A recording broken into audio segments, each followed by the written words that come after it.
Bonjour à tous et bienvenue au Dazibao, le podcast qui vulgarise la recherche en Sciences Po. Je m'appelle Marjolaine et 2 fois par mois, je recevrai des jeunes docteurs ainsi que des étudiants en master et en doctorat pour parler de leur sujet de recherche en sciences politiques. Vous le verrez, nous sommes ici sur un champ d'études plutôt vaste, alors à la fin de chaque épisode, sur le site du Dazibao, vous retrouverez un résumé avec les points clés de chaque discussion, quelques définitions complémentaires et une petite bibliographie pour les plus aventureux d'entre vous. Et maintenant, sans plus attendre, place à l'épisode. Bonne écoute!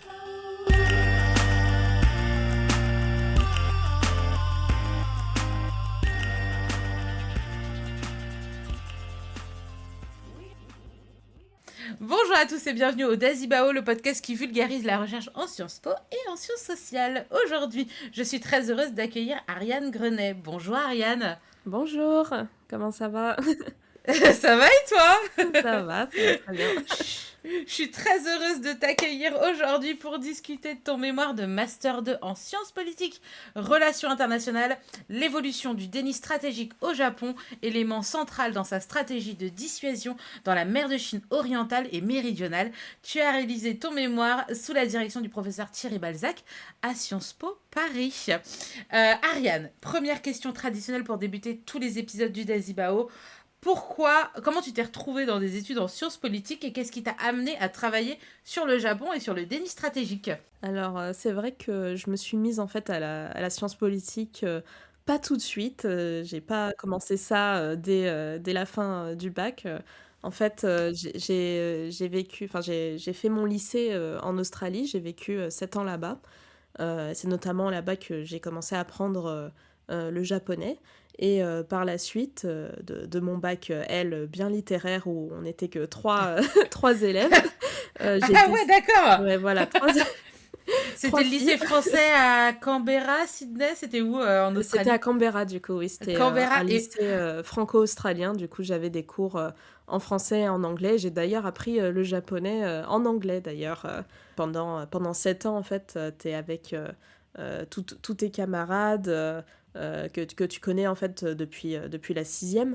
Et Oui, puis là, j'avais vraiment envie de découvrir autre chose. Et du coup, je me suis dit, bah, pourquoi pas rentrer en France.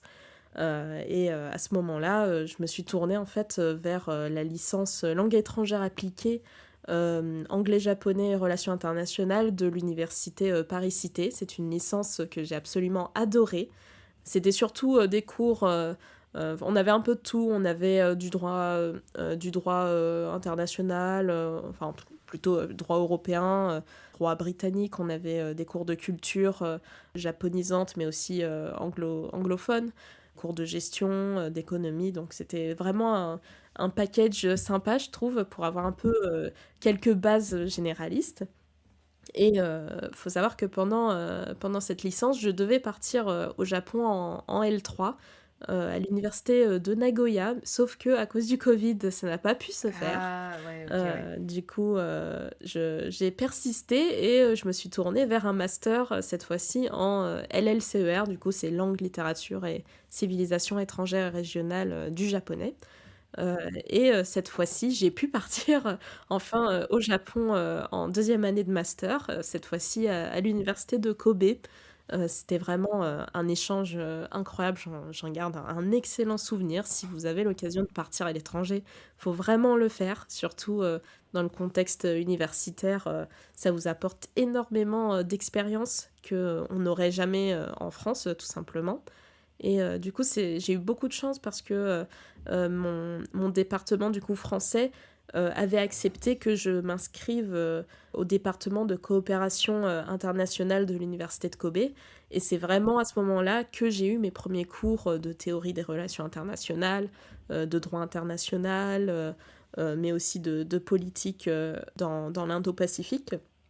Et c'est notamment dans ce contexte-là que j'ai pu suivre un cours en japonais sur justement les politiques japonaises dans l'Indo-Pacifique. Avec ce cours, j'ai eu un prof en fait qui nous emmenait tout le temps en excursion dans des bases militaires. Du coup, j'ai pu visiter pas mal de bases militaires. Sympa comme excursion. Allez Voilà, les du gars, coup, on va... j'ai pu faire les bases militaires maritimes, aériennes et aussi terrestres. On a pu également goûter à leur cantine. J'avoue que la cantine des forces d'autodéfense terrestre remporte largement le Ok, premier t'as prix. fait un classement en plus, carrément. Voilà. Et il nous permettait aussi en fait d'assister à des conférences entre des chercheurs japonais qui travaillaient sur cette question, mais aussi des acteurs des forces d'autodéfense directement. Du coup, même si c'était des conférences en japonais, bon, des fois on comprend pas tout parce que c'est des termes assez techniques, mais ça permet quand même de voir un peu l'envers du décor et d'avoir vraiment l'opinion directe des principaux concernés. Et je pense que c'est vraiment très important lorsqu'on fait des études sur un autre pays, quoi. J'ai 2 questions. Déjà, tu sais, alors ma première question, ça porte sur tu sais, l'exigence universitaire. Parce que c'est vrai qu'on a l'image, tu sais, notamment Corée du Sud, Japon, tu sais, de l'éducation hyper stricte, très demandante pour les enfants. Il y a beaucoup de reportages à la télé en France où on montre comment les enfants sont submergés de travail et c'est comme un peu voilà, ça a l'air d'être un truc un peu hardcore. Est-ce que toi t'as ressenti ça quand tu étais à l'université au Japon? Et puis là tu nous dis que tu as visité beaucoup de bases militaires, etc. Est-ce qu'à un moment donné on t'a mis un petit peu c'est parce que peut-être qu'il y a des choses plus stratégiques, plus sensibles, etc. Donc est-ce qu'il y a des choses auxquelles tu n'as pas pu aller parce que tu étais une personne étrangère? D'abord, je réponds à ta deuxième question. Alors, pas Ouais. du tout. La seule fois où ils nous ont demandé plus d'informations, c'était lors de notre visite à l'Académie de la Défense à Yokosuka. Yokosuka, c'est juste à côté de Tokyo. Et à ce moment-là, ils nous ont demandé un peu notre nationalité. Parce que je pense qu'ils acceptent pas toutes les nationalités, notamment Ok, ouais. chinoises. Mais bon, moi, Oui. ils ont vu passeport français, ils ont tout de suite approuvé. Ok. Mais non, pas du tout. Je me suis pas du tout sentie exclue, en fait, de ces discussions-là. Après, je pense que forcément, il y a des discussions qu'ils n'ont pas en face d'élèves de master aussi. Aussi, c'était très intéressant parce que c'est pas du tout comme en France. C'est des classes vraiment par thème, c'est-à-dire qu'on n'est pas, on n'est pas séparés de personnes qui sont en licence, par exemple. Du coup, dans ce cours-là, on avait des personnes en licence, en master, mais aussi en doctorat. Du coup, je trouve que c'est vraiment super parce que ça permet à tout le monde de se tirer vers le haut et d'en apprendre plus de ses aînés. Et pour en revenir à ta première question sur si le Japon est si strict que ça, je pense que ça doit être vrai pour tout ce qui est collège-lycée. Mais en tout cas, au Japon, enfin, au Japon même, ils ont déjà cette réputation que l'université au Japon, c'est relativement relax comparé. Ok. Parce que, en fait, pour eux, c'est vraiment une période de transition entre la période du lycée et la période où ils entrent dans la vie active, où là, vraiment, ils vont charbonner comme des fous. Du coup, ils profitent vraiment de cette période de l'université pour que ce soit plus chill, je trouve. Alors, moi, c'est ce Ok, que on j'ai leur lâche trouvé. la grappe, quoi. Ok. Mm.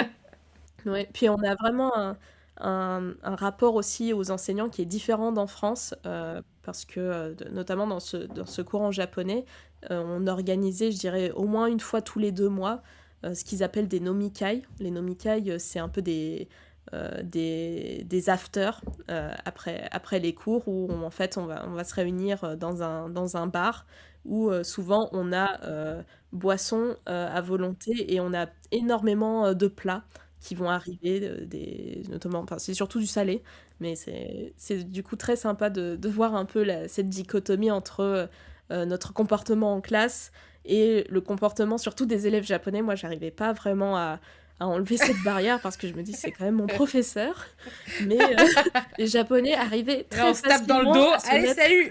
voilà, à se mettre dans cette ambiance d'after, quoi. Ok. Du coup, Ok. c'était très intéressant comme différence culturelle. Et Kobe, tu as aimé? Moi, je sais que j'ai adoré la ville de Kobe. Toi, tu t'y es bien senti? C'était cool. Est-ce que tu as pu aller faire un tour à Nagoya, vu que tu n'avais pas pu aller à Nagoya pour en licence 3?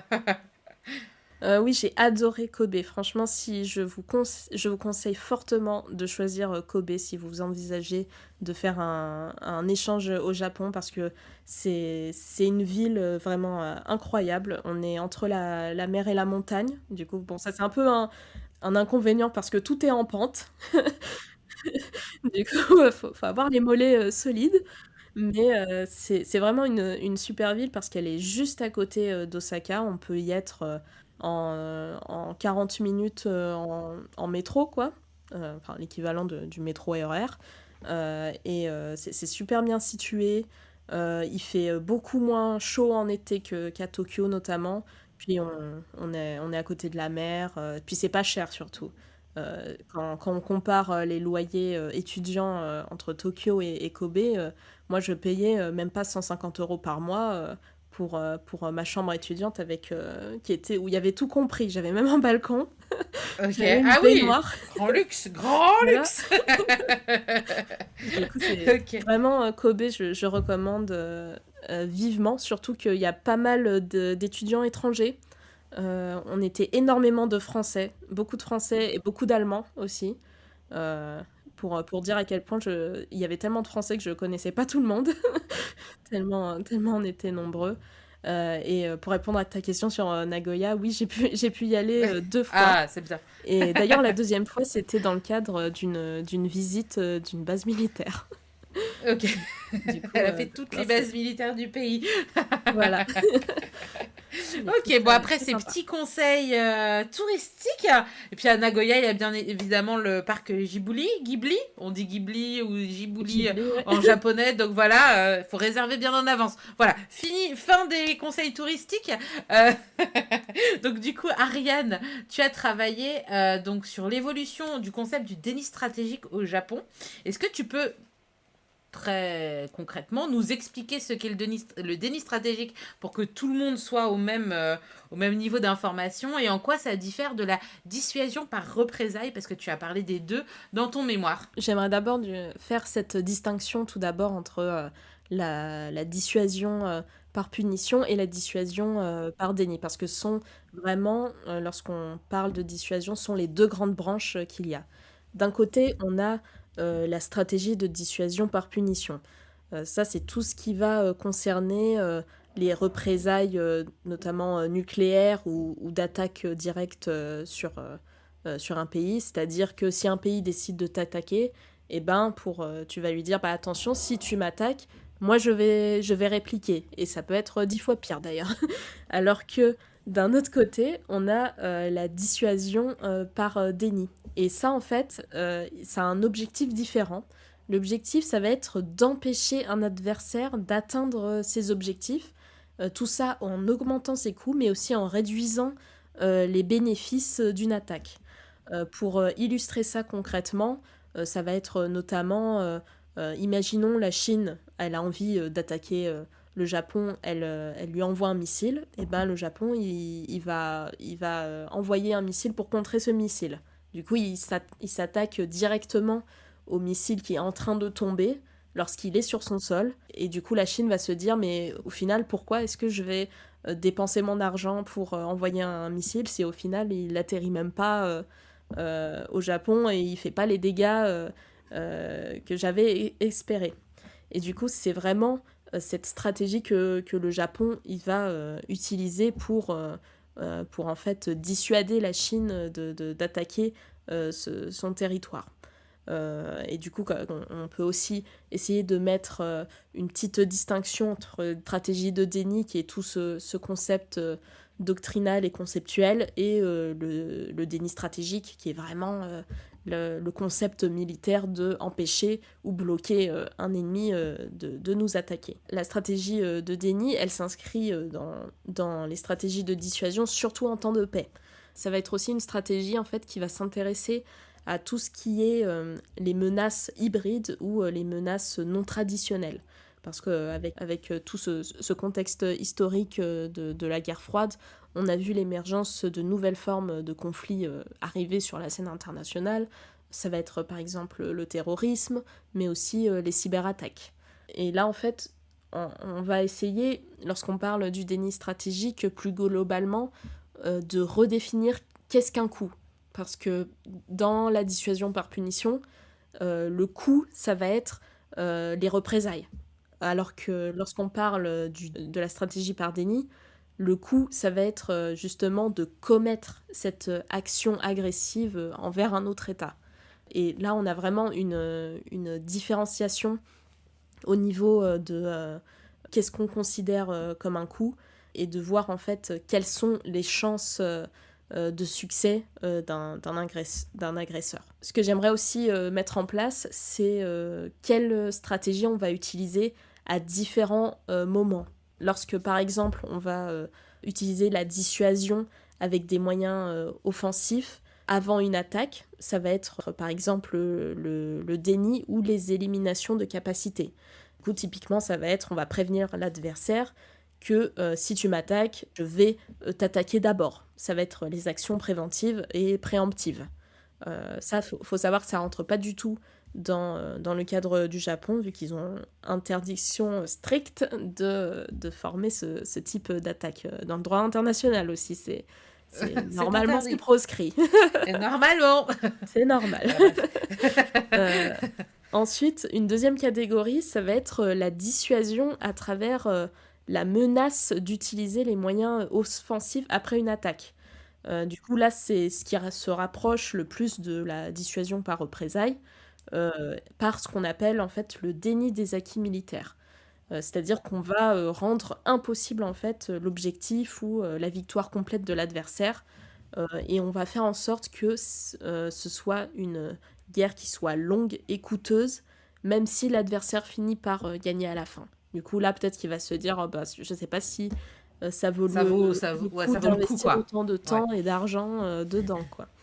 Ouais, parce qu'ils vont se défendre et que ça va être long et pénible.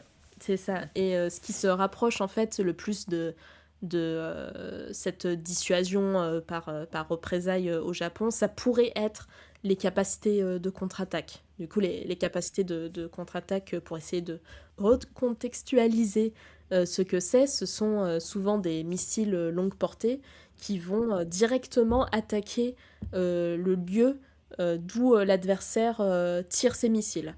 Et du coup, là, on rentre plus du tout dans une logique de déni qui est proche du Japon, c'est-à-dire qu'on va envoyer un missile qui arrive dans l'espace aérien japonais. Là, on va directement s'attaquer au lieu de lancement. Ensuite, on a une troisième catégorie, ça va être la dissuasion à travers des moyens non offensifs à travers une attaque. Du coup, par moyens non offensifs, il y a plusieurs stratégies qui peuvent se mettre en place. On a notamment la délégitimisation ou délégitimation. C'est, par exemple, on va s'attaquer à la légitimité des croyances d'un adversaire. Ça peut être des croyances religieuses, ça peut être des croyances politiques ou culturelles. Et en fait, ça va permettre d'infliger un coup politique au niveau domestique et aussi au niveau de la mobilisation du soutien envers sa cause. Quand on l'applique au Japon, on peut notamment citer sa stratégie par la diplomatie des valeurs. C'est-à-dire que le Japon, il va essayer de promouvoir dans l'espace indo-pacifique des valeurs sur le droit international, enfin sur le respect du droit international, sur la promotion de la démocratie, etc. Ensuite, une autre stratégie, ça va être aussi d'établir en fait une résilience ou ce qu'on appelle aussi une réduction de l'effet stratégique. Ce que ça veut dire, c'est par exemple lorsqu'un dissuadeur il dit à son adversaire que même si il attaque et même s'il réussit à l'attaquer, bah, ça n'aura finalement pas de bénéfice politique significatif pour lui. Et enfin, une troisième stratégie dans cette troisième grande famille. Dans cette grosse catégorie, ça va être des moyens défensifs ou ce qu'on appelle aussi la dégradation des tactiques.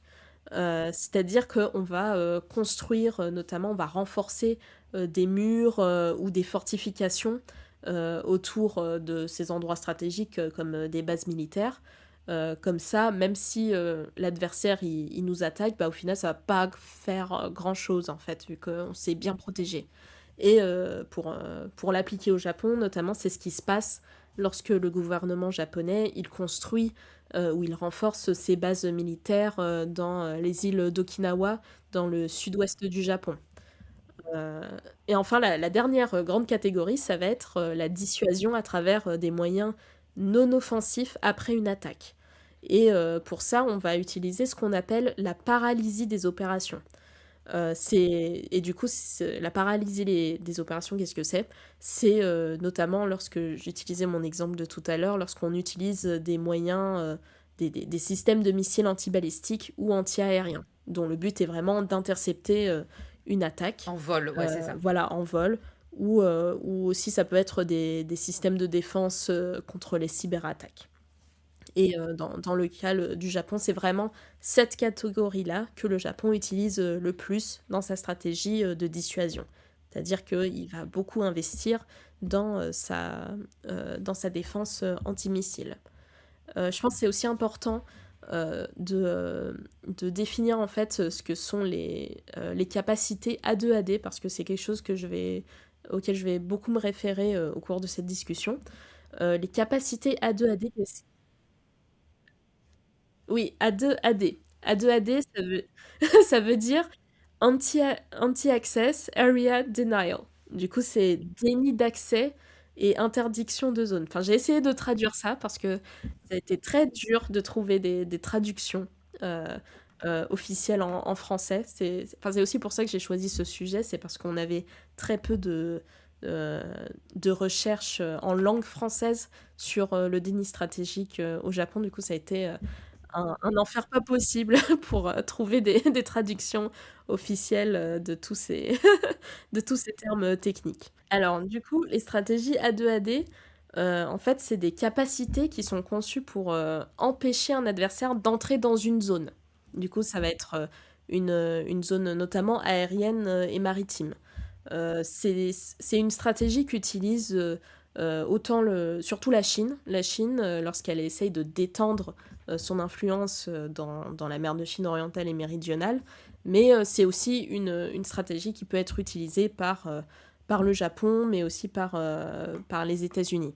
Et du coup, c'est vraiment, ils vont essayer d'empêcher d'être présents dans cette zone pour empêcher physiquement qu'il y ait une avancée.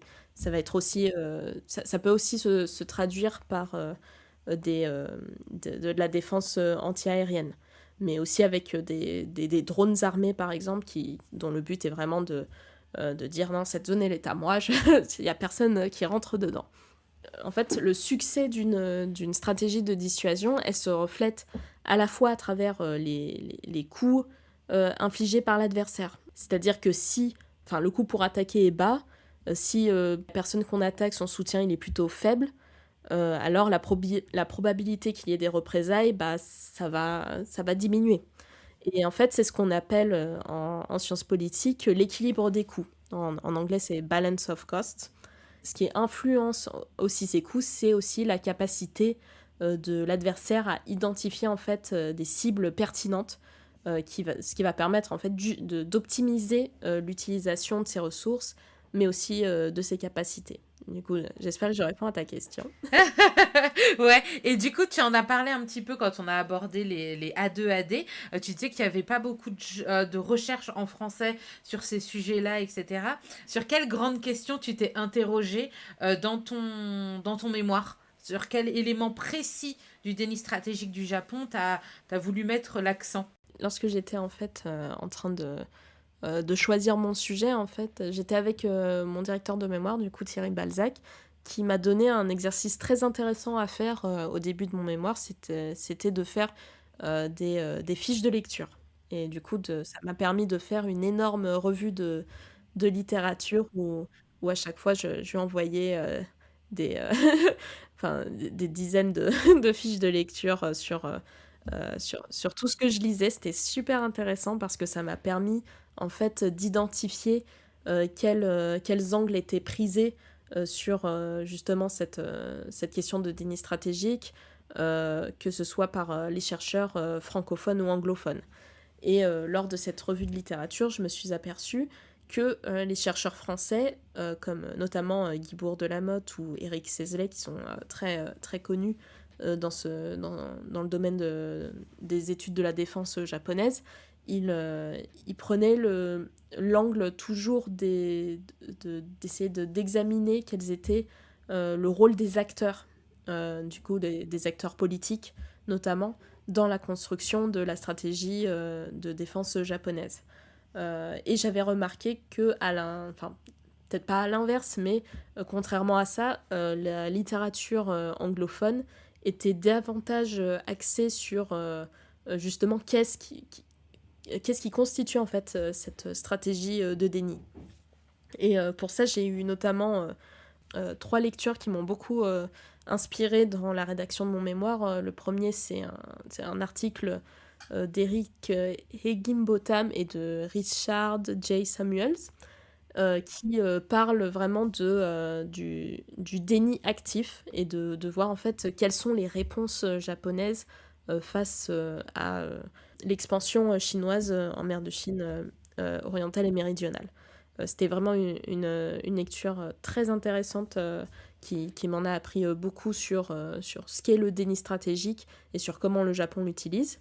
La deuxième lecture, c'était une lecture d'un chercheur francophone, pour le coup, qui est Lionel Péfaton, qui, lui, essaye plutôt d'analyser la posture de dissuasion de défense dans le détroit de Taïwan. Et du coup, même si moi je parle brièvement de Taïwan dans mon mémoire, mais mon gros cas d'étude, c'est vraiment la menace chinoise. Là, ça m'a vraiment permis un peu de comparer quelles étaient les stratégies utilisées aussi entre la stratégie taïwanaise, la stratégie japonaise, de voir si le Japon se comportait de la même manière face à cette menace. Cette menace, voilà, sur Taïwan, que face à la menace sur le Japon. La dernière lecture, enfin c'est plutôt plusieurs lectures cette fois-ci, c'est du chercheur japonais Sugio Takahashi, qui a écrit énormément d'articles académiques sur les stratégies de dissuasion au Japon, et notamment sur les stratégies de dissuasion dans les zones grises. Du coup, d'essayer de voir comment est-ce que le Japon est en train de modifier ses forces d'autodéfense à devenir de plus en plus dynamiques. Mais ça, j'y reviendrai plus tard. Ouais, on parlera des zones grises tout à l'heure parce que peut-être ça parle pas à tout le monde. Ouais. Avant de se lancer dans le vif du sujet, donc parce qu'on a fait une définition des termes, est-ce qu'on peut faire une petite partie historique ? Déjà, moi, je me demande dans quel contexte, ça date de quand le déni stratégique globalement ? Est-ce qu'il y a des pays qui pratiquent le déni stratégique depuis beaucoup plus longtemps que le Japon ? Et bien évidemment, ça nous permettra de rentrer dans le sujet de comment ça se passe en fait au Japon en matière de défense armée après la Seconde Guerre mondiale. Voilà, donc on commence comme tu veux. Tu prends la question par le bout que tu veux. Okay. Alors, lorsqu'on parle de déni stratégique, ça remonte en fait à la guerre froide. Et notamment, le plus vieil ouvrage que j'ai trouvé qui parlait de déni stratégique, ça se trouve, il y en a d'autres qui datent d'avant, mais moi, en tout cas, ce que j'ai trouvé, c'est l'ouvrage de Glenn H. Snyder, du coup, qui parle des stratégies de dissuasion et notamment du déni stratégique. Il a été publié en 1959, du coup, en plein contexte de guerre froide. Et à ce moment-là, le monde est un peu entre deux superpuissances qui s'affrontent, du coup la Russie et les États-Unis. Et on a aussi une montée des zones un peu grises, des formes de conflits qui ne sont pas traditionnelles. C'est-à-dire que ce n'est pas des guerres conventionnelles. Et du coup, face à cela, il y a des théoriciens et aussi j'imagine des stratégistes qui vont essayer du coup de s'adapter à ces nouvelles formes de conflits. Et c'est un peu dans ce contexte-là que apparaît la stratégie par déni. Et en fait, ils trouvent que cette stratégie, elle est beaucoup plus efficace que la dissuasion par punition, qui à l'époque, elle est quand même pas mal associée à la menace nucléaire, parce qu'en fait, la probabilité d'une réponse militaire en cas d'agression, elle est élevée, alors que la probabilité d'acquérir un territoire, elle est plutôt basse. Du coup, on va avoir une dissuasion par déni qui se révèle beaucoup plus efficace, théoriquement parlant, que la dissuasion par punition. Il y a d'autres avantages aussi à la dissuasion par déni. En fait, c'est plus simple de démontrer qu'on possède des capacités de déni, que ce soit à travers des exercices ou des démonstrations, plutôt que de démontrer ses capacités de punition. C'est-à-dire qu'on ne va pas balancer des bombes nucléaires en termes d'exercice militaire pour dire Ouais, pour regardez. montrer, regardez ce que je pourrais faire et je Voilà. lance quand même. Non, c'est plus, regardez tout ce que j'ai, je vous le Voilà. montre, je fais des démonstrations, vous en entendez parler, donc venez pas, ne vous avisez pas de venir essayer de m'attaquer, parce qu'il vous en coûtera, quoi, Voilà, c'est exactement ça. en gros. Et surtout, en On fait, bombe le torse, quoi, c'est un peu... c'est voilà. ça, bah, c'est beaucoup ça, oui, dans les stratégies de dissuasion. Mais du coup, oui, les capacités de déni, en plus, elles ont un autre avantage, c'est qu'elles permettent de frustrer les capacités militaires de l'adversaire. Du coup, qui va se dire, bah, en fait, ça sert à rien que même je tente, vu que ça n'aura vraiment aucun effet dans la finalité. Pour te donner un exemple d'un pays qui aurait utilisé le déni stratégique, pendant la guerre froide, c'est Israël du coup qui a utilisé ce qu'on appelle le déni stratégique nucléaire. Alors qu'est-ce que c'est?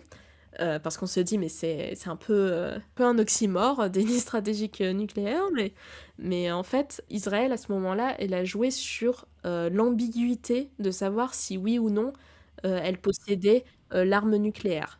Parce que à ce moment-là, le gouvernement israélien dit bah non, pas du tout, on n'a pas d'arme nucléaire, mais on a la CIA qui confirme que Israël possède l'arme nucléaire depuis les années 70.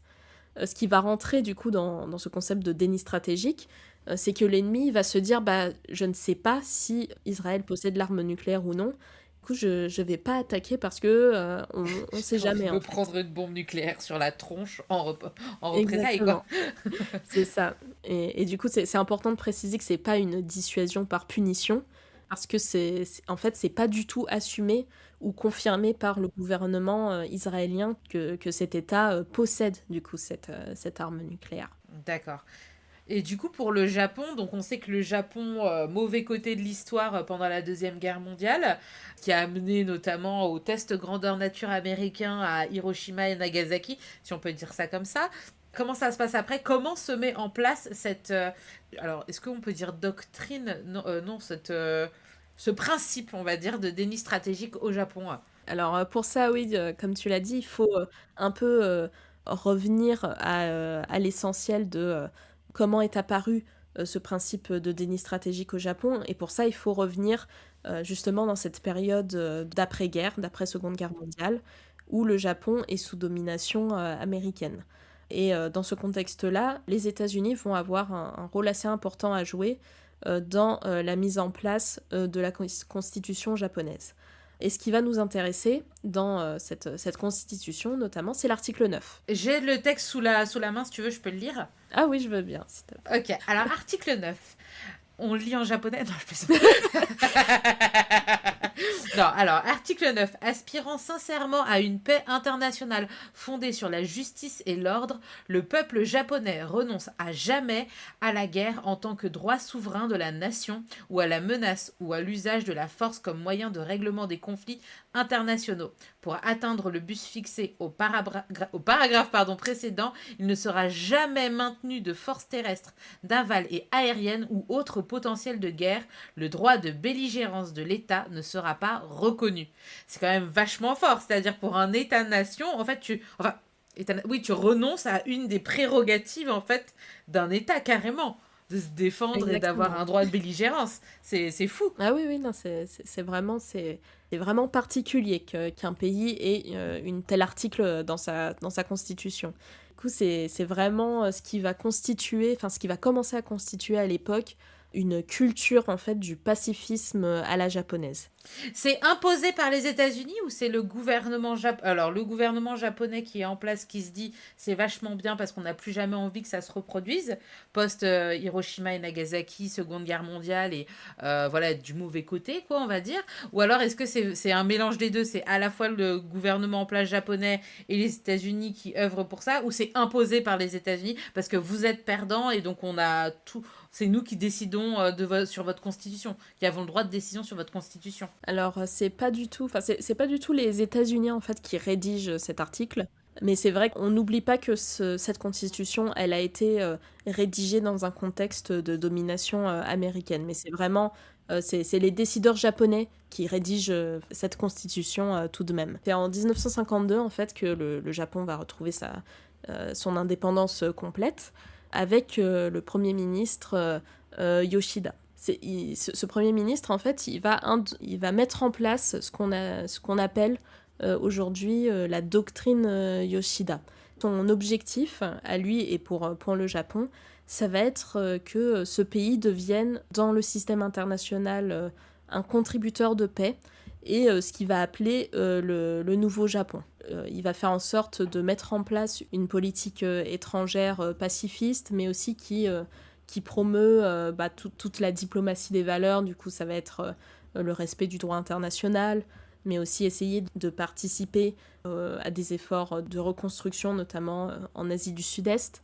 Et ça va être une doctrine qui va être perpétuée au fil que les premiers ministres changent. Faut savoir aussi que le Japon, dans son histoire politique, il y a eu très peu de changements de parti au pouvoir. Le principal parti au pouvoir depuis la Seconde Guerre mondiale, c'est le Parti libéral-démocrate. C'est un parti qui est plutôt orienté centre-droite, qui est au pouvoir du coup depuis toutes ces années, avec quelques quand même alternances, mais qui sont jamais bien longues. Et du coup, on va avoir vraiment tous ces premiers ministres qui vont continuer à vouloir imposer cette notion que la place du Japon dans le système international, c'est un contributeur de paix. Lorsque je m'étais renseignée sur ça, j'avais notamment utilisé un livre qui justement retraçait en fait toute l'histoire des politiques étrangères des premiers ministres japonais. J'ai été surprise de voir à quel point les lignes directrices évoluaient assez peu. On a quand même, à partir des années 70-80, un intérêt marqué du Japon envers les pays de l'ASEAN. Il commence à vraiment engager énormément de coopération avec ces pays-là. Alors pour les auditeurs, l'ASEAN, c'est un peu l'Union européenne, mais au niveau asiatique, c'est un regroupement. Ils avaient un projet de monter une union de défense, ça n'a jamais vu le jour, enfin voilà. Ils se discutent entre eux au sein de l'ASEAN, et j'avoue que je suis pas assez calée pour expliquer tout ce que fait l'ASEAN, mais en gros c'est le regroupement de ces pays autour de sujets qui les intéressent dans la région, quoi, on va dire. Voilà, c'est surtout des intérêts économiques pour tout ce qui est niveau coopération au niveau des infrastructures. Ça regroupe plein de pays d'Asie du Sud-Est. Du coup, en fait, à cette époque, le Japon il commence à introduire le concept de ce qu'ils appellent Comprehensive Security. Peut-être sécurité compréhensive, qu'est-ce que c'est? Ça va être une approche un peu différente de la sécurité traditionnelle, où quand on pense sécurité traditionnelle, on pense tout de suite à des conflits conventionnels. Là, la notion de Comprehensive Security, en fait, elle englobe à la fois ces problématiques de sécurité traditionnelle, mais aussi des problématiques de sécurité non traditionnelle. Et ça englobe notamment l'émergence de nouvelles menaces comme l'intrusion dans l'espace maritime japonais, ça va être des actes de terrorisme, des problèmes de crimes transnationaux, notamment avec les Yakuza qui sont impliqués dans des trafics de drogue en Asie du Sud-Est et à Hawaï. Et pour cela, le Japon et les membres de l'ASEAN sont obligés de coopérer, notamment avec l'Agence de la Défense, l'Agence de sécurité maritime et l'Agence nationale de police, pour essayer de faire face à ces nouvelles formes de sécurité non traditionnelle. Pour revenir un peu sur le contexte structurel du Japon lorsqu'on parle de la défense, il faut savoir que le Japon, il met en place les forces d'autodéfense à partir de 1954 et qu'il n'y a pas à ce moment-là, en fait, de ministère de la Défense. À ce moment-là, on parle d'agence de la Défense qui est sous contrôle direct du Premier ministre. Du coup, c'est le Premier ministre qui a les pleins pouvoirs sur cette agence et qui décide quand ils doivent intervenir. même si bon, en cas d'urgence extrême, bien sûr, on va pas attendre que le Premier ministre décroche Ils disent pour vas-y. se défendre. Et en gros, les forces d'autodéfense, c'est bon, comme leur nom l'indique, j'imagine, c'est que s'il y a une agression, elles ont le droit d'intervenir. En gros, c'est ça leur rôle. Il y a pas de, c'est très restreint, j'imagine, comme capacité d'action.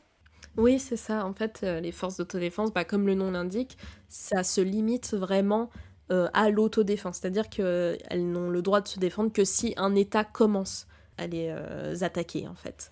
Et sur le territoire japonais, elles n'ont pas le droit de se projeter, de sortir par exemple de la zone économique japonaise.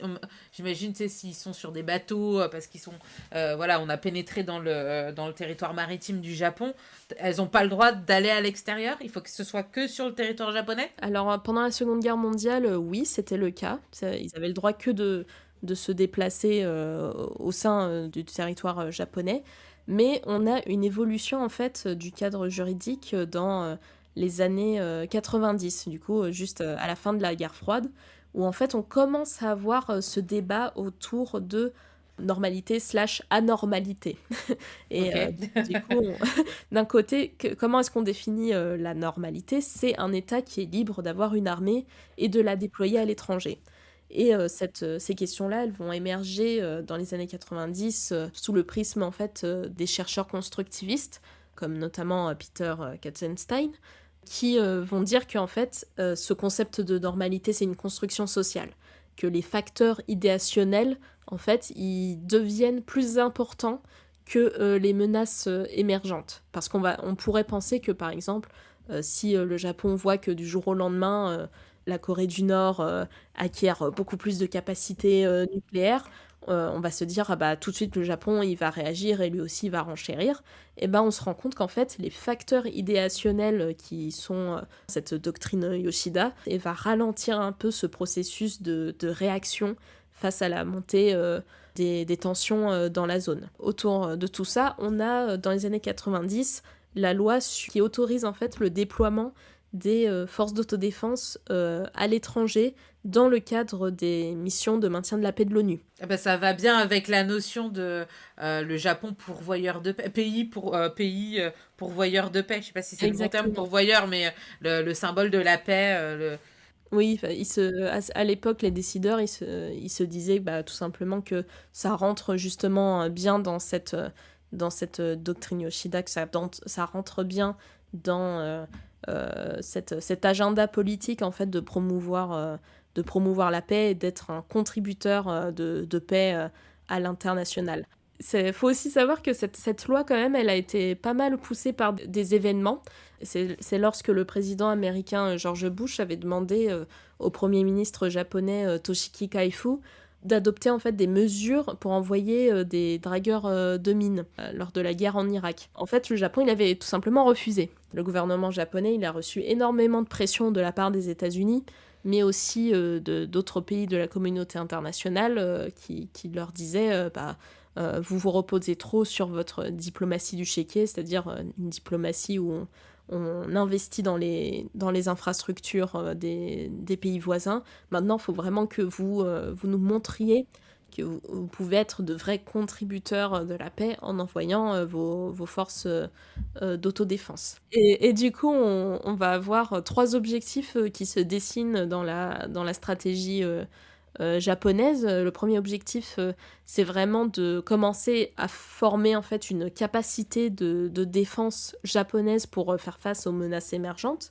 Deuxièmement, ils vont essayer de renforcer leur alliance avec les États-Unis de par leur intérêt mutuel, stratégique et leurs valeurs communes, mais aussi de diversifier ces partenariats de par la coopération internationale. Ok, parce que là, en fait, on a abordé la question d'envoyer des troupes, des forces d'autodéfense pour le maintien de la paix avec l'ONU, mais voilà, on peut quand même pas ignorer que le Japon se trouve dans une zone du monde où il y a plein de... déjà, il y a la Chine. Donc, il y a plein de contestations territoriales, de soubresauts notamment. Donc, on a dit la Chine, et c'est ton étude de cas dans ton mémoire. Mais il y a aussi avec la Corée du Nord et avec la Russie, avec les îles Kouril et tout ça. Donc, est-ce que tu peux nous faire un petit... point d'étape des contestations territoriales et des problèmes que le Japon pourrait avoir avec ces 3 pays. On a vraiment 3 grands points de tension avec le Japon. On a tout d'abord la Chine avec, comme tu l'as dit, l'expansion chinoise en mer de Chine orientale et méridionale. On a aussi la Corée du Nord qui développe en fait ses capacités nucléaires, qui envoie en fait des missiles balistiques pour les tester et qui survolent directement au-dessus du Japon. Pardon les gars, c'est juste un test. Voilà, c'est juste un test, mais bon, c'est un accident. Pas de soucis. Allez, on passe juste par là, n'ayez pas peur. Voilà, n'ayez pas peur surtout. Et le troisième, c'est avec la Russie du coup. C'est un cas un peu moins connu, mais on a des tensions territoriales avec les îles Kuril qui sont juste au nord du Japon, et du coup c'est un contentieux territorial. Et du coup on a aussi un renforcement du coup militaire russe à Vladivostok du coup qui se trouve pas très loin du Japon. Et justement lorsque j'étais en pleine réflexion sur la construction de mon mémoire, je me demandais est-ce que je dois traiter de ces 3 points problématiques, est-ce que je dois me concentrer sur un seul point. Finalement, c'est lorsque j'ai discuté avec le chercheur Lionel Péfaton que je me suis rendu compte qu'il n'y avait qu'un seul cas d'étude qui s'appliquait réellement au déni stratégique, c'était le cas de la Chine.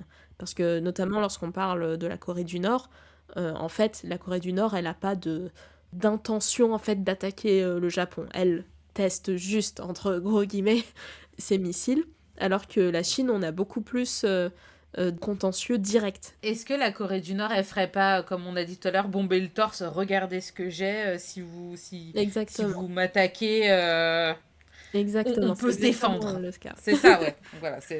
Donc du coup, elle prévient ses voisins d'une façon originale, voilà, mais non moins efficace, on va dire.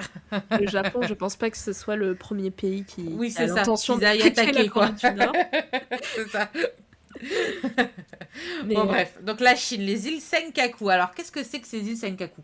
Qu'est-ce qui se passe là-bas ? Pourquoi on n'est pas content ? Pourquoi il y a des problèmes entre la Chine et le Japon sur ces îles ? C'est important de noter que du coup, les îles Senkaku, c'est en fait un amas d'îles inhabitées. Ah ouais ? Il n'y a même pas de... Voilà, il n'y a même pas d'habitants, il y a personne qui se trouve juste à côté de Taïwan, du coup au sud-ouest du Japon. Mais on pourrait se demander mais pourquoi est-ce que le Japon et la Chine se battent pour ces îles inhabitées.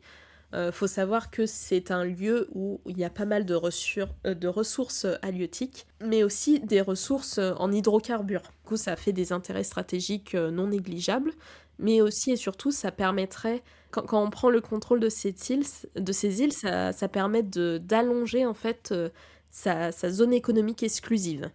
Du coup, ça fait pas mal d'intérêts stratégiques qui s'additionnent. Et on comprend mieux pourquoi ces 2 pays se battent pour la souveraineté de ces îles.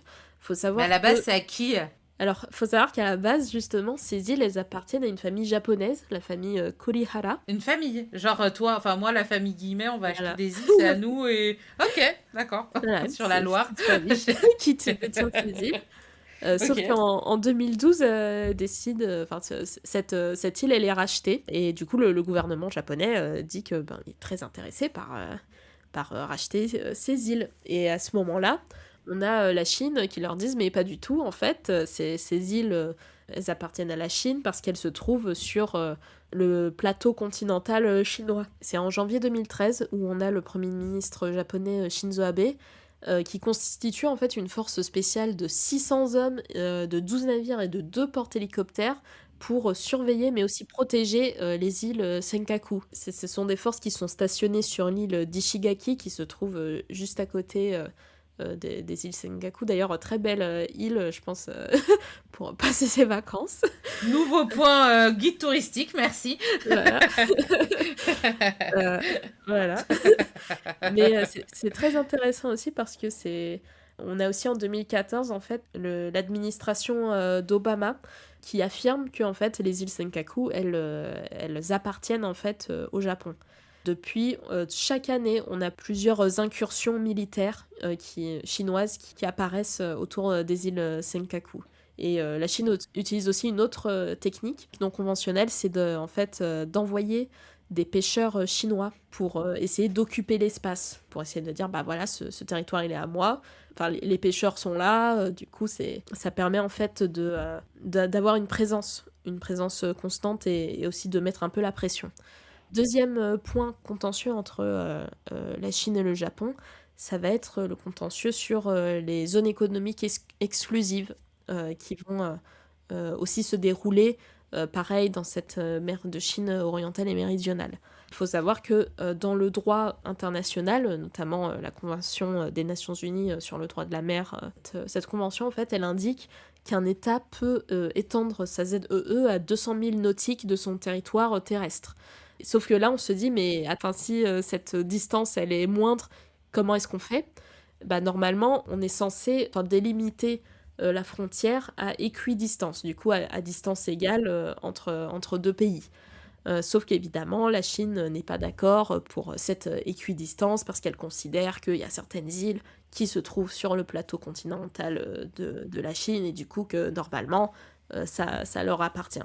Et du coup, on a plusieurs incursions militaires dans ces zones contestées. Et ça pose énormément de problèmes aux forces d'autodéfense japonaises parce que ça leur demande un effort militaire vraiment constant et considérable pour surveiller ces zones. Et ce qui constitue également un frein pour le Japon, ça va être aussi son budget de la défense, qui historiquement, il est plafonné à 1% du PIB. Du coup, ça fait qu'ils vont avoir beaucoup moins d'argent pour investir dans les nouvelles technologies. Ok, mais parce que tu disais tout à l'heure, donc tout à l'heure on a parlé des forces d'autodéfense japonaises. Dans ton introduction, tu nous avais dit que tu avais visité plein de bases militaires. Et du coup, on vient de parler de la Corée du Nord, la Russie et la Chine qui sont pas vraiment sympas avec le Japon et qui représentent des menaces. Comment en fait on se maintient en sécurité dans ce contexte avec une constitution qui t'empêche en fait d'avoir une armée, mais on a quand même des bases militaires? Comment ça sort? Est-ce que c'est que les États-Unis qui envoient, parce que tu l'as dit tout à l'heure, pour protéger Zitakaku, il y avait 600 hommes, des bâtiments, plusieurs bateaux, etc. Comment ça s'est formé? Comment les forces d'autodéfense se sont transformées pour répondre quand même à une situation dans laquelle il faut quand même se protéger d'une certaine façon et se maintenir en sécurité? Ça c'est un point très important sur à quel point est-ce que le Japon est dépendant du soutien américain. Et vraiment, ça s'illustre assez facilement avec notamment le rapport annuel stratégique de 2025 du Japan Institute of International Relations, qui propose carrément dans ses recommandations d'investir tout d'abord dans l'industrie de la défense maritime américaine, notamment dans la construction de navires et de sous-marins, afin que l'armée américaine soit vraiment prête à intervenir pour le Japon. Alors si même dans les recommandations de politique publique, on met en avant qu'il faut investir sur les moyens de défense américains, ça montre vraiment bien à quel point le Japon... C'est interrelié, quoi, ils peuvent pas faire sans, ouais, c'est ça. Voilà, le Japon, il a vraiment une autonomie stratégique assez limitée. En fait, lorsqu'on parle de déni stratégique japonais, c'est surtout une relation en fait à l'alliance américaine, que ce soit dans la défense antimissile, que ce soit dans l'usage des avions de combat F-35. Le Japon, il est dépendant de l'aide américaine, notamment aussi dans les systèmes de renseignement. On a aussi le Japon, du coup, qui se repose sur cette dissuasion élargie des États-Unis, parce que ça l'arrange aussi, c'est-à-dire que cette dissuasion élargie, elle est rapide, elle est peu coûteuse, mais cela a pour un impact négatif évidemment de réduire en fait son autonomie stratégique. On a aussi le risque en fait que le Japon il soit forcé d'être engagé dans un conflit qui lui apporte au final aucun intérêt. Si un jour le conflit autour de Taïwan venait à s'envenimer, que les États-Unis intervenaient, que le Japon serait de facto peut-être obligé aussi d'être intégré dans ce conflit. Même si pour l'instant, les chercheurs disent plutôt que c'est très peu probable que le Japon soit impliqué dans une potentielle protection de Taïwan. Mais si les États-Unis sont impliqués dedans, ça augmente un tout petit peu les chances que cela arrive. Et pour en fait sortir en fait de ce dilemme entre est-ce on dépend de l'aide américaine ou est-ce qu'on essaie de développer son autonomie stratégique, et ben le Japon, il va œuvrer pour essayer de mettre en place des moyens de défense, de dissuasion conventionnels. Mais ça va être évidemment tout ce qui est les méthodes conventionnelles avec les équipements de défense, la défense antimissile, investir dans la construction de sous-marins, de navires de guerre, de radars aussi, pour essayer de brouiller les Japonais? pistes. C'est-à-dire Oui, dans japonais. son industrie de défense? Oui. Ils sont en train de développer leur industrie de défense? Oui, c'est ça. Une autre solution aussi pour essayer de ne plus autant dépendre des États-Unis, ça va être de diversifier ses partenariats. Lorsqu'on parle de cette diversification des partenariats, on pense notamment au Quad. Alors le Quad, c'est un groupe minilatéral Australie, entre tout ça, ouais. l'Inde, le Japon, les États-Unis et l'Australie. Du coup, 4 pays qui sont très affinitaires et qui partagent une vision assez commune, la Free and Open Indo-Pacific, qui a été mis en place en 2017 par le Premier ministre japonais Shinzo Abe. C'est du coup une vision sur le Pacifique libre et ouvert qui promeut les valeurs sur la promotion du respect des règles internationales, sur la promotion de la démocratie, etc.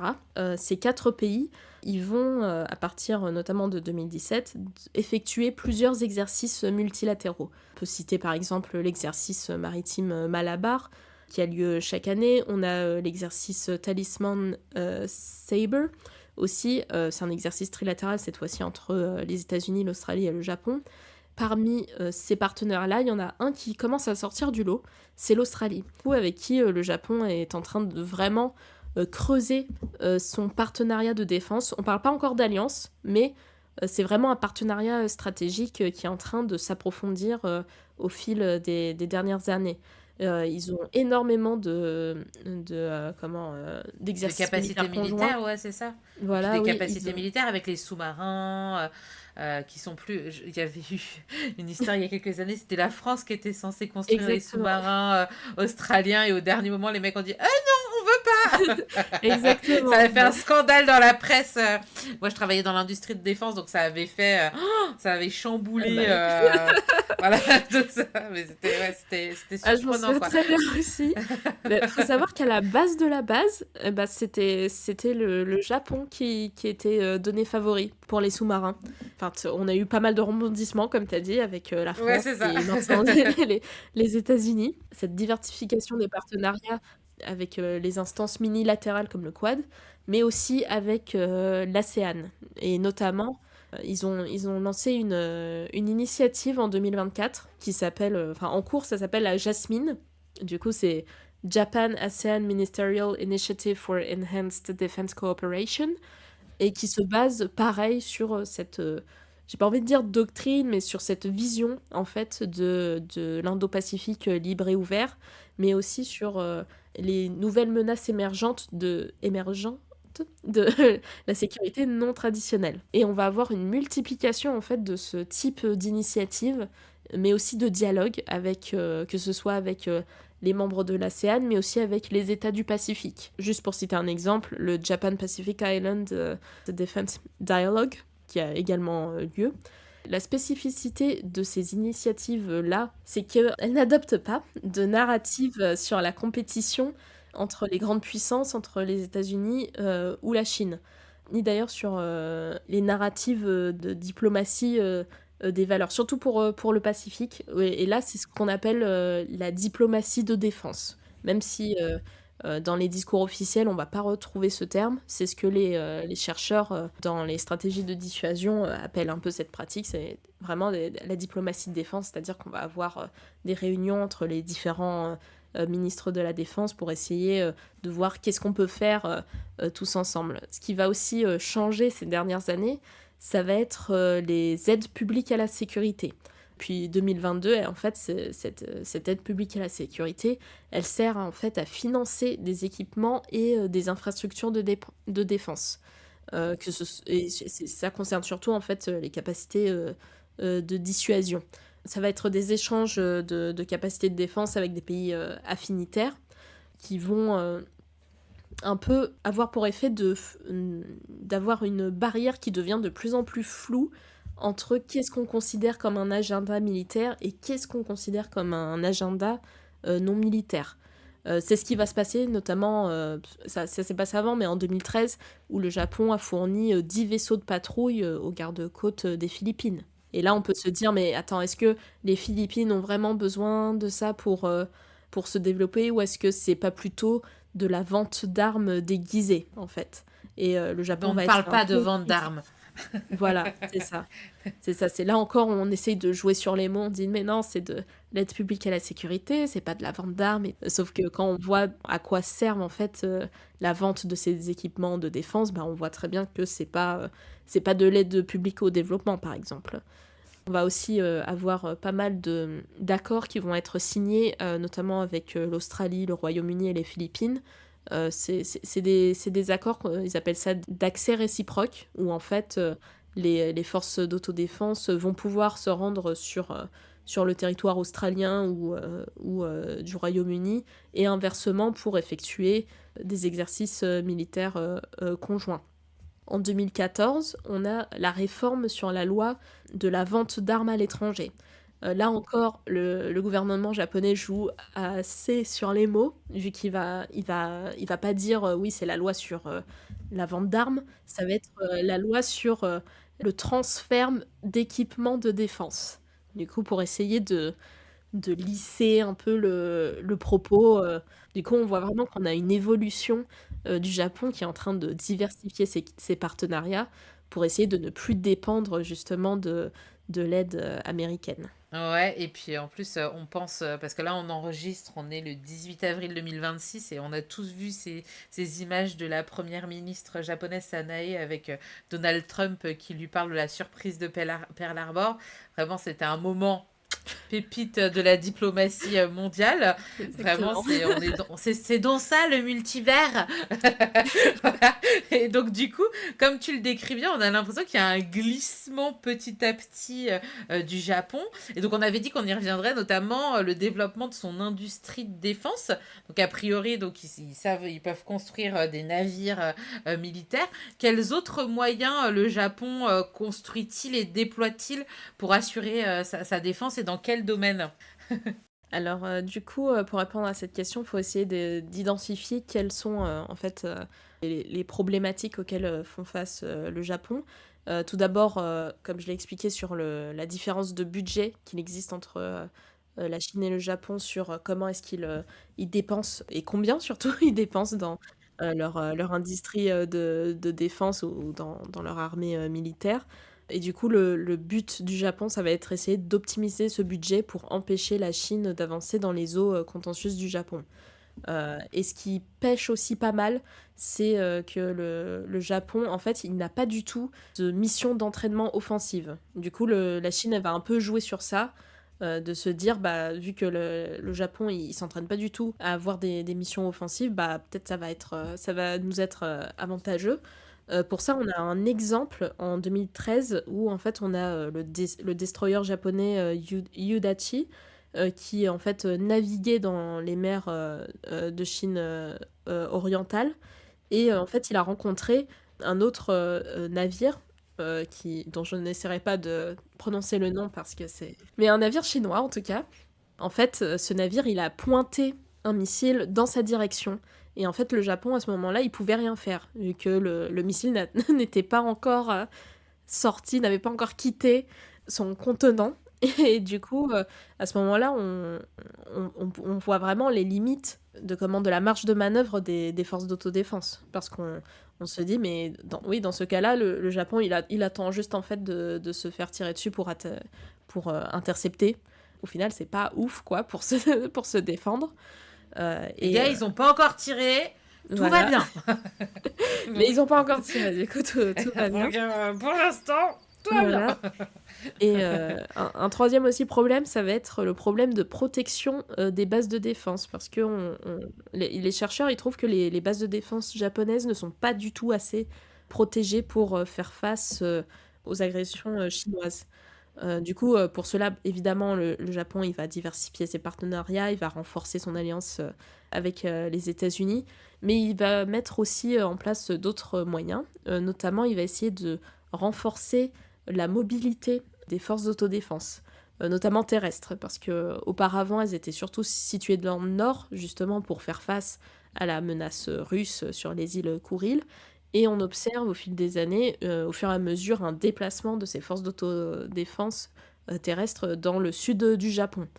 Et ils vont faire en sorte que ces forces elles soient davantage entraînées à être mobiles.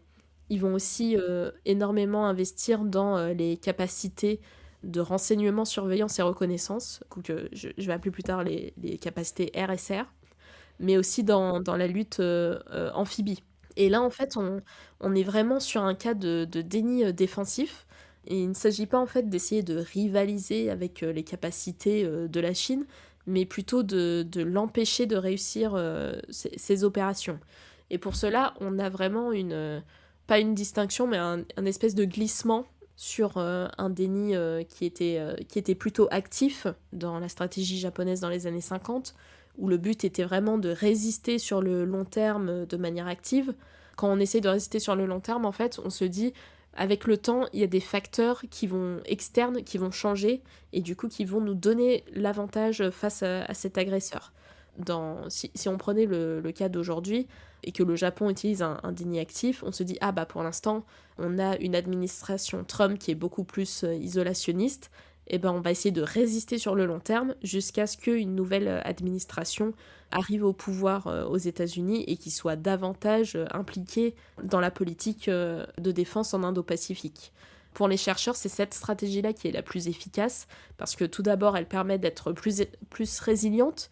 Quand je dis résiliente, c'est être capable d'encaisser les attaques tout en continuant à opérer efficacement. Mais elle permet aussi d'avoir une force mobile avec des capacités de contre-attaque limitées. Et ensuite, lorsque je parle d'une stratégie un peu plus de glissement, je parle de ce qu'on appelle la stratégie de défense vers l'avant. C'est une stratégie qui a émergé dans les années 70 et qui s'est renforcée dans les années 2010. Et son but, c'est en fait de défendre ses frontières.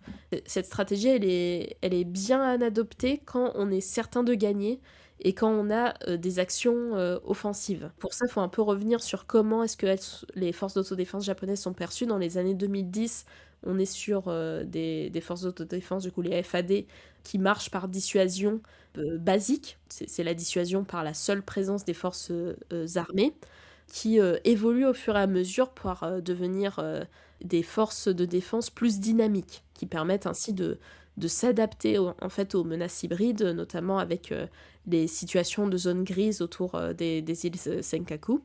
Et en fait, cette dissuasion dynamique, elle a pour but d'augmenter l'activité des forces d'autodéfense, mais aussi d'augmenter la présence américaine dans la mer de Chine orientale et méridionale. Le problème avec cette stratégie, c'est qu'elle est inefficace face à d'autres stratégies, notamment la stratégie de fait accompli, c'est-à-dire que du jour au lendemain, par exemple, la Chine, elle va décider de faire une attaque sur le Japon. Bah, si le Japon n'avait absolument aucune idée qu'une attaque allait arriver, bah, c'est ce qu'on appelle un fait accompli. Et on a aussi la stratégie, moi c'est ce que j'appelle la stratégie de sondage, mais en anglais c'est la stratégie de probing. Du coup, c'est d'essayer de faire des feintes, de voir comment est-ce que un adversaire va réagir. La stratégie de la feinte. Voilà, peut-être que là, attends, je vais l'appliquer. Eh mais non, voilà. c'est faux. Et du coup, si on a vraiment une dissuasion de défense vers l'avant, et ben on peut un peu mal réagir, quoi. Et on se dit, ah mince, ça se trouve, on va augmenter les tensions dans la région, alors que c'était juste une feinte, entre guillemets. Et on voit aussi que les forces d'autodéfense du Japon, elles sont en train d'inclure plus de notions de sécurité non traditionnelle, notamment lorsque les forces d'autodéfense deviennent multi-domain defense force. Lorsqu'on parle de ça, on inclut aussi les menaces qui se trouvent dans l'espace ou dans le cyberespace. À partir de 2022, du coup, sous l'administration de Kishida, on va avoir une nette augmentation du budget qui est lié à la défense. Il va atteindre 48 163 billions de yens entre 2022 et 2027. Et en fait, c'est une augmentation de 60% par rapport au dernier plan quinquennal. Du coup, là, on voit vraiment qu'on a une véritable augmentation dans le budget de la défense japonaise. Cette administration Kishida va aussi mettre en place l'acquisition des capacités de contre-attaque et va effectuer aussi des réformes sur le commandement et le contrôle. On va commencer à autoriser les forces d'autodéfense à interrompre, mais aussi à lutter contre les agressions envers le Japon, dans une distance plus éloignée, mais aussi bien plus tôt. Il faut savoir qu'avant, ce type d'opération, c'était surtout le rôle des États-Unis. Et du coup, là, on bascule un peu vers une dissuasion de déni vers l'avant. Du coup, c'est là où je reviens un peu à cette notion d'hybridation entre les stratégies, entre le déni stratégique, mais aussi vers cette dissuasion vers l'avant. On voit que vraiment, on commence vraiment à basculer vers des capacités plus offensives. Pour ça, le Japon, il va aussi investir dans des capacités qui permettent à perturber en fait tout ce qui concerne le commandement, le contrôle, la communication, le renseignement et les infrastructures de surveillance et de reconnaissance. Il va aussi investir pour résister davantage, mais aussi pour détruire les missiles. C'est ce qu'on parle lorsqu'on pense à la défense aérienne et antimissiles, notamment avec des intercepteurs de missiles. Le plus connu, c'est le PAC-3 MSE, le Patriot Advanced Capability Missile Segment Enhancement. Mais aussi tout ça. voilà, toujours des noms très longs pour les systèmes d'armes.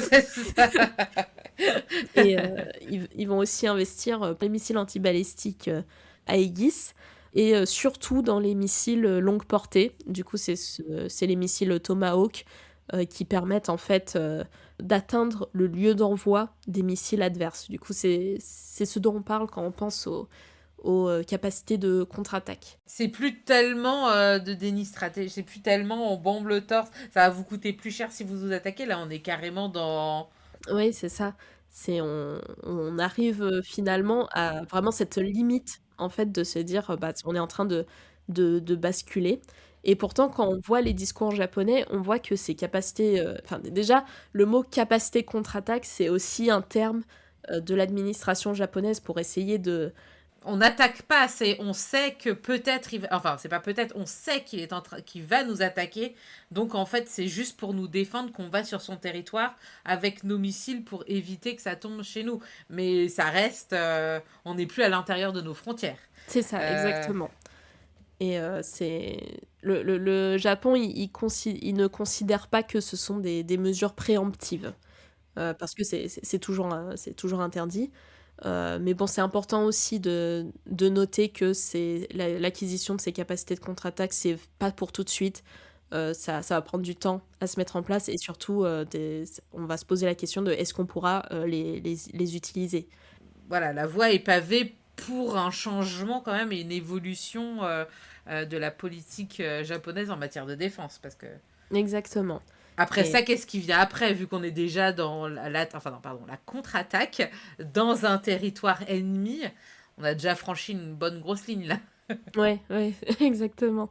On va voir aussi que le Japon, en fait, il va investir dans la formation aussi, dans la formation à la cyberdéfense et à la cybersécurité. Ils veulent mettre en place ce qu'ils appellent la Signal School pour former du coup des nouvelles personnes aux méthodes de défense de cybersécurité.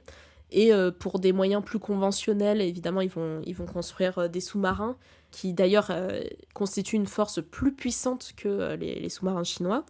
Ils vont aussi construire des hélicoptères, des navires de surface, des destroyers, des avions de patrouille, mais aussi des F-35 et des F-15, du coup des avions de combat qui sont équipés de missiles de croisière, qui, du coup, ces missiles de croisière sont aussi considérés comme des capacités de contre-attaque.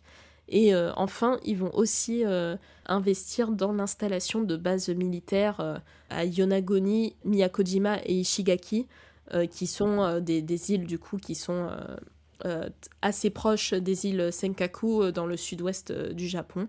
Et ils vont essayer d'y installer des missiles plutôt sol-air et des missiles installés dans les navires également.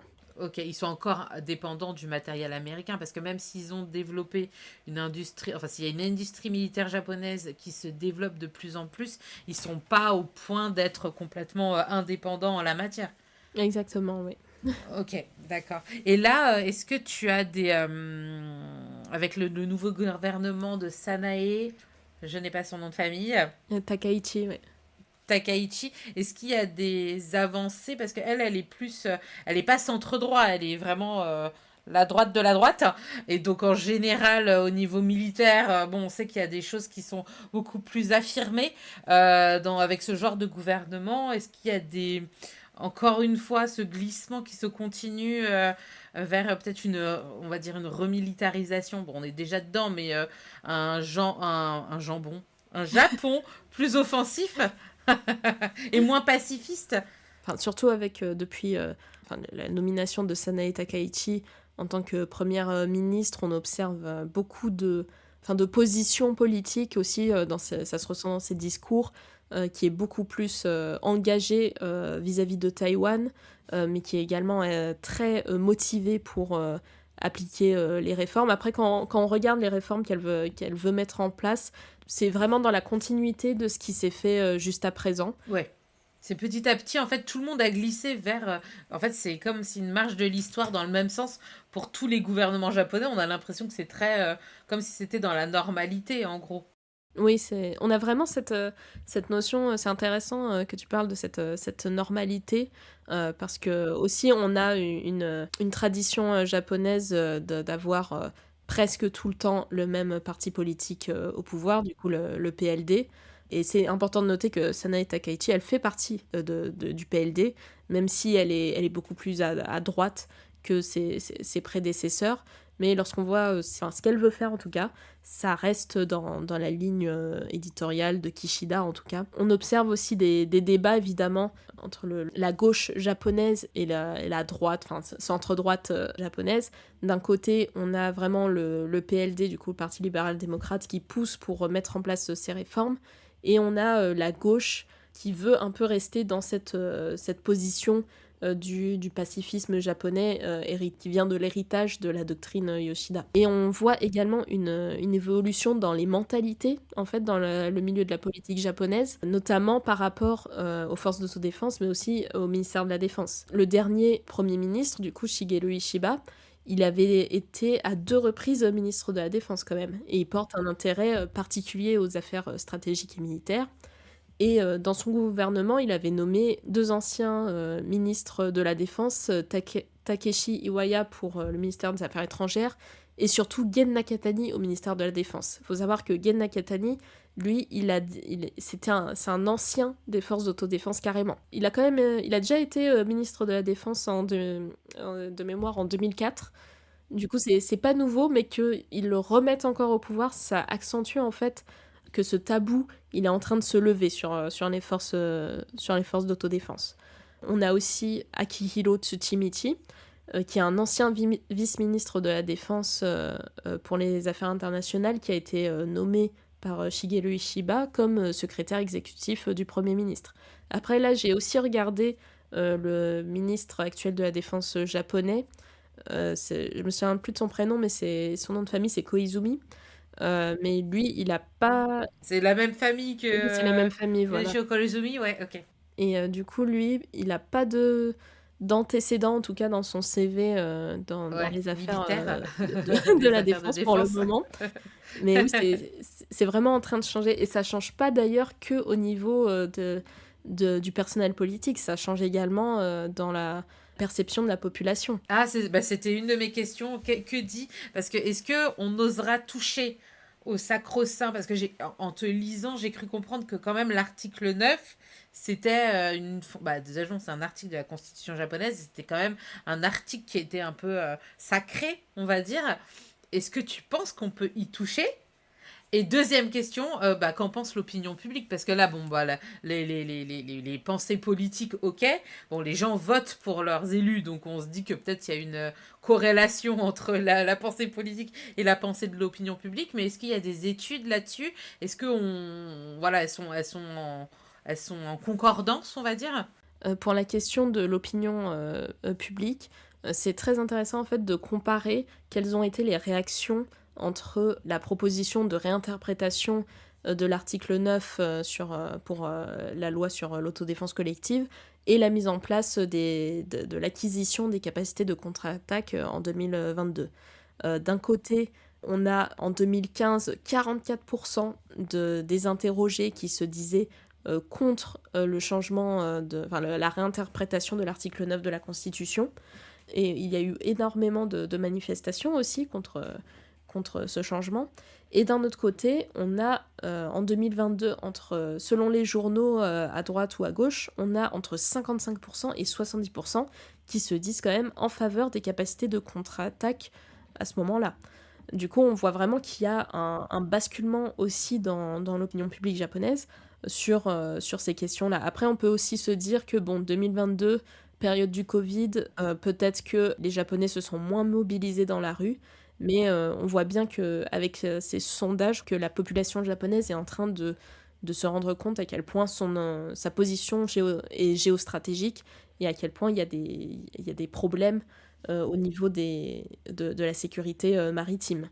Mais inversement, je pense que c'est aussi important de noter qu'on a des petites subtilités, parce que j'avais parlé tout à l'heure de l'île de Yonaguni, où le Japon a installé une base militaire en 2016. Et en fait, on se rend compte que la population locale, du coup, qui se trouve vraiment au plus proche, en fait, de ces points de tension, elle était absolument contre la mise en place de cette base militaire. Et les raisons évoquées, c'était qu'ils s'inquiétaient, en fait, que cela impacte les élections municipales, mais aussi questions sur l'autonomie locale. Pour la question vers une remilitarisation, pour les chercheurs, les tendances actuelles qui concernent sa stratégie de défense ne représentent pas vraiment un échec en fait de l'idéalisme antimilitarisme qu'on a eu pendant la guerre froide, mais là il s'agit plutôt d'un recalibrement stratégique. Et Tokyo essaye de se situer justement entre son militarisme d'avant-guerre et son pacifisme d'après-guerre. Du coup ils essayent de trouver un peu un équilibre entre tout ça. Et du coup, on a aussi une industrie de la défense qui est quand même pas mal sollicitée pour les équipements offensifs. Là, je pense notamment au dernier accord qui a été trouvé entre l'Italie, le Royaume-Uni et le Japon. Ils sont en train de construire des chasseurs, enfin des avions de chasse. Mais on a aussi ce problème justement du freinage législatif sur ok, on les construit, mais est-ce que plus tard on va pouvoir les utiliser? Est-ce que la loi va nous autoriser à les utiliser? On se rend compte que pour l'instant, en tout cas pour le moment, le Japon il maintient sa politique de sécurité, surtout orientée dans la défense. En cas de révision potentielle de la Constitution, parce que je crois que Sanae Takeichi avait exprimé son envie de réviser carrément la Constitution, l'armement entre guillemets défensif pourrait très bien se recycler en fait en armes offensives très rapidement. Mais c'est important de noter que là on parle de réarmement, mais on parle pas de remilitarisation. Ok, et la question du nucléaire, est-ce que Alors, c'est un sujet Lors de mes entretiens, il y a certains chercheurs qui ont abordé justement le sujet du nucléaire. Et même à des conférences aussi, il y en a de plus en plus qui commencent à s'interroger sur potentiellement, peut-être que le Japon va se repositionner justement sur ces questions du nucléaire, mais ce sera pas pour tout de suite, parce que c'est encore trop tabou, à mon sens, mais mais tout doucement mais sûrement, c'est en train de revenir dans le débat. Pour les gens que ça intéresserait, la question du nucléaire, on en parle un peu, même beaucoup, dans un épisode qu'on a enregistré. Donc, c'était l'épisode numéro 9 en mai 2023 avec Alexandre Vauvel sur le Tohoku et la triple catastrophe du 11 mars 2011. Voilà. Donc, pour les gens qui veulent en savoir plus sur la question du nucléaire et du Japon, vous pouvez aller écouter cet épisode, voilà, qui est instructif à ce niveau-là. Et donc, du coup, comment se sont passées tes recherches ? Comment tu as eu accès à tes interviewés? Comment tu as mené tes entretiens? Est-ce que tu as eu des difficultés pour avoir les informations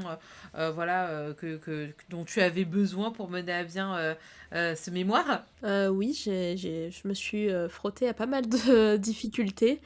Euh, Notamment, ce qui a été très dur, c'était d'apprendre, mais aussi de traduire le nom des équipements de défense. d'essayer de me renseigner sur quels étaient les types de missiles, les types, d'avions, de combat. Pour ça, j'avais, un traducteur, spécialisé. C'était sur un site, canadien. J'ai pas le nom du site, tout de suite, mais je te l'enverrai parce que ça a été très pratique pour essayer de traduire, exactement les termes techniques, pour les équipements, de la défense. C'était aussi dur de traduire des concepts comme, power projection où moi j'ai traduit où je me suis demandé est-ce que je traduis ça en projection de puissance ou en projection de force? Ou alors, la forward defense où là j'ai décidé de traduire vers, la défense vers l'avant. J'ai aussi eu, d pas des difficultés, mais je me suis posé beaucoup de questions sur, la problématique de mon mémoire, mais aussi sur l'angle d'approche, que je voulais avoir. Parce que, quand j'ai eu, madame, Caroline Postel-Vinet en interview. Cette interview, je l'ai eue, grâce, au contact de mon directeur de mémoire. Et en fait, ça a eu un effet boule de neige où à la fin de l'entretien, je lui ai dit: «Ah bah, si vous avez un contact, je suis très intéressée pour prendre, une interview et tout». Et ça s'est beaucoup passé comme ça, où c'était vraiment, j'interviewais une personne qui après me donnait le contact, d'une autre D'une autre personne. personne pour avancer sur le sujet, ouais. Voilà, du coup, ne négligez pas le networking, même si c'est pas du tout mon activité préférée, mais ça marche, très bien. Et du coup, quand je discutais avec elle, je discutais notamment de ma problématique et elle voulait plutôt, que je parte sur un angle, de sa problématique, c'était comment les Japonais se positionnent face au débat, du déni stratégique. Et c'était un peu, de voir comment est-ce que cette stratégie était pertinente pour le gouvernement japonais et si, ça faisait aussi converger les intérêts, américains et japonais dans l'Indo-Pacifique.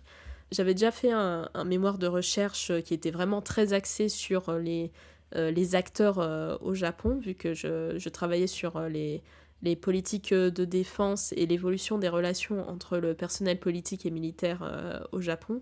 Et là, j'avais vraiment envie de me concentrer davantage sur le côté stratégique et de voir quelles étaient les mesures, concrètes, en fait. Ça a été aussi dur comme je l'ai dit, plus tôt, d'essayer de voir quelles, études de cas j'allais incorporer. Est-ce que j'allais parler de la Chine, de la Corée du Nord et de la Russie? Au final, Le mémoire je qui suis fait partie 300 sur, pages. voilà, je suis partie sur la Chine. Et je dirais une autre, un peu un inconvénient, c'était que j'ai pas pu partir au Japon parce que bon, ça coûte assez cher et surtout, faut pas mal de contacts, je pense, pour, pouvoir s'adresser à eux. J'ai heureusement, j'ai réussi à interviewer un seul chercheur, japonais par Zoom, mais j'ai envoyé plein de demandes, d'interviews, mais qui n'ont jamais vraiment, abouti.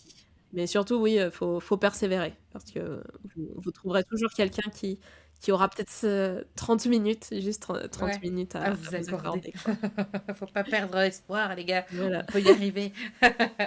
Et est-ce que pendant ta recherche, tu as croisé un sujet, hors les cas d'études sur la Russie ou sur la Corée du Nord, mais est-ce que tu as croisé un sujet que tu aurais aimé développer, mais faute de temps, etc., tu as décidé de laisser la question de côté et qui pourrait faire un bon sujet de recherche pour des futurs étudiants voilà, intéressés par le Japon ou le déni stratégique ou Alors, oui, il y a 2 questions surtout qui me viennent en tête. C'est, la question de savoir si un déni offensif est vraiment possible au Japon avec, les restrictions, législatives. Ça, je pense, c'est aussi parce que c'est peut-être un peu trop tôt pour le dire. Faut peut-être attendre, quelques les années avant évolutions, ouais. que tout ça se mette en place. Mais surtout, je pense une question qui pourrait intéresser les gens, maintenant, c'est de savoir si une autonomie stratégique est réalisable pour le Japon. Ça, je pense que ça doit être, une question, vraiment très, très intéressante pour, voir si vraiment c'est réalisable. Mais aussi une question auquel j'ai pas eu le temps de faire des recherches, si j'aurais bien voulu, c'est peut-être faire une sous-partie sur, le rôle des gardes-côtes japonais. pour voir comment est-ce qu'il coopère en fait avec les forces d'autodéfense. Ça, j'aurais bien voulu approfondir cette question, mais manque de temps, ça n'a pas pu Ouais. se faire. Et du coup, Ariane, maintenant, qu'est-ce que tu fais? Est-ce que tu continues à étudier, à faire de la recherche sur le Japon, ou est-ce que tu es dans la vie civile et que tu as abandonné cette partie, voilà, cette partie ancienne de ta vie, si on peut dire ça comme ça? Alors, depuis, bah, j'ai été prise pour être un peu une rédactrice anglophone, ils appellent ça. J'ai écrit mon premier article récemment, justement sur les questions de minilatéralisme en Indo-Pacifique avec l'Indonésie et l'Australie sont en train d'étendre leur coopération avec notamment du coup le Japon, mais aussi la Papouasie-Nouvelle-Guinée. C'était un sujet très intéressant. Du coup, ça me plaît énormément. Et aussi, je vais bientôt commencer un contrat d'armée jeunesse pour être assistante de recherche à l'Institut de recherche stratégique de l'école militaire. Du coup, c'est au ministère des Armées. Bon, ça dure que 3 mois, mais je suis déjà très contente de trouver quelque chose parce que c'est très difficile. Je sais pas enfin, j'ai rencontré quelques-uns de mes anciens camarades de classe et c'est vrai qu'on est beaucoup à galérer à essayer de s'insérer dans le marché de l'emploi. Du coup, là, je m'estime déjà très chanceuse de trouver un petit contrat, mais oui, du coup, je mène ma barque, doucement Et mais tu cherches sûrement. dans quoi alors, si on peut, s'il y a des auditeurs qui nous écoutent, qu'est-ce qui t'intéresserait? Bah, Est-ce évidemment, que, est-ce que tu as envisagé l'idée du doctorat ou pas? Ou non? je commence peut-être à y réfléchir parce que je me dis, bon, si je trouve vraiment rien, faudra quand même que je continue quelque part. Mais je pense surtout à un doctorat au Japon. Du coup, là, j'attends de voir s'il y a pas des opportunités. Et aussi, je vais essayer de recontacter certains professeurs de l'université de Kobe pour voir s'il n'y a pas des opportunités. Mais je m'intéresse surtout bah, dans les ministère des Armées, ministère des Affaires étrangères, dans les organisations internationales aussi. Je postule pas mal bah, à l'ONU notamment, dans les bureaux, que ce soit en Europe, mais aussi dans toute l'Asie. Du coup, Japon, Thaïlande, un peu partout. Et dans les think tanks, bien sûr, dans les think tanks, vu que j'ai fait un stage à la Fondation pour la recherche stratégique que j'ai adoré. Et du coup, je postule aussi énormément au think tank parce que c'est mon job de rêve.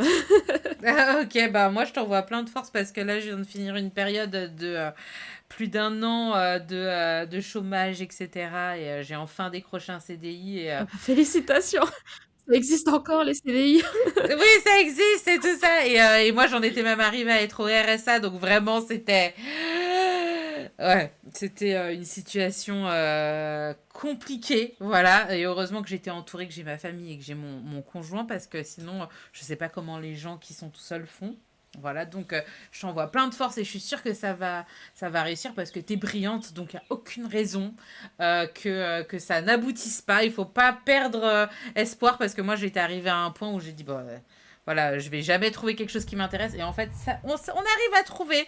Voilà, ça arrive, mais ça prend du temps, surtout quand on est bah, très diplômé, qu'on a des parcours un peu atypiques. Et ben, ça prend plus de temps. Mais t'inquiète pas, ça va arriver, j'y crois fort. Croise les doigts. On croise les doigts, voilà. Est-ce que tu aurais des petits derniers conseils pour les auditeurs qui nous écoutent, qui sont peut-être en pleine rédaction de mémoire, qui ont envie de se lancer dans la recherche? Tu as parlé tout à l'heure de bien entretenir son réseau. Voilà. Est-ce que tu as d'autres choses qui t'ont aidé, toi, pendant cette période pour bien la vivre, niveau santé mentale, niveau voilà, recherche? Tu nous as parlé aussi de ton traducteur canadien, dont je mettrai les références dans l'article qui te sera consacré. Est-ce que tu as d'autres choses à dire à nos auditeurs? Je pense que le plus important, c'est de bien s'organiser. Surtout que Ouais. moi, je rédigeais mon mémoire, mais en même temps, il fallait que bah, j'étais en stage et aussi il fallait que je passe le TOEFL parce que maintenant, il faut passer le TOEFL, en tout cas à Sciences Po, à l'école de la recherche pour valider le master. Mais oui, surtout bien s'organiser. Et vraiment, le conseil sous-coté que je trouve, c'est qu'il faut vous relire énormément de fois avant d'envoyer le mémoire. Je pense au moins, ce qui est bien, je pense, c'est 4 fois, c'est pas mal. 4-5 fois, c'est l'idéal parce que il y a surtout au niveau des fautes, grammaire, d'orthographe, tout ça, mais aussi au cas où il y a certaines parties qui collent pas, enfin, là où on l'avait mis, pour relire aussi le formatage, c'est-à-dire mettre les notes de bas de page, que tout soit très bien. Du coup, oui, c'est surtout La relisez tout, relisez tout. bibliographie aussi, le moment qu'on adore, la biblio, aussi Ouais, bien l'organiser, tout ça, ça peut ouais, être je un pense. peu intense. Ouais, je pense que je t'enverrai aussi des liens de traducteurs pour du français, anglais, japonais. Enfin, surtout pour le japonais, du coup. Parce qu'il y en a pas mal, mais il y en a qui sont vraiment bien. Surtout si vous lisez des sources en japonais. Il y a Yomiwa qui vous permet en fait de dessiner sur votre téléphone les caractères. Ça vous donne en fait la lecture et la traduction. Oui, il y en a plusieurs comme ça, mais je te les enverrai parce que Ok, et je ferai la c'est liste pas dans mal. l'article, voilà, concernant ton épisode. Ok, et bah écoute, merci beaucoup Ariane. Bah, merci beaucoup à toi. C'était très chouette de t'écouter, de t'entendre et d'en découvrir plus sur le Japon. Voilà, bah écoute, je te souhaite le meilleur pour la suite. Et puis comme je l'ai dit à maintes et maintes reprises, il y aura un article qui te sera consacré, des petits extraits. On sera, voilà, on va inonder les réseaux sociaux d'infos concernant ton épisode. Merci encore et puis à très bientôt. Oui, à très bientôt. Merci beaucoup. Bye bye. Bye.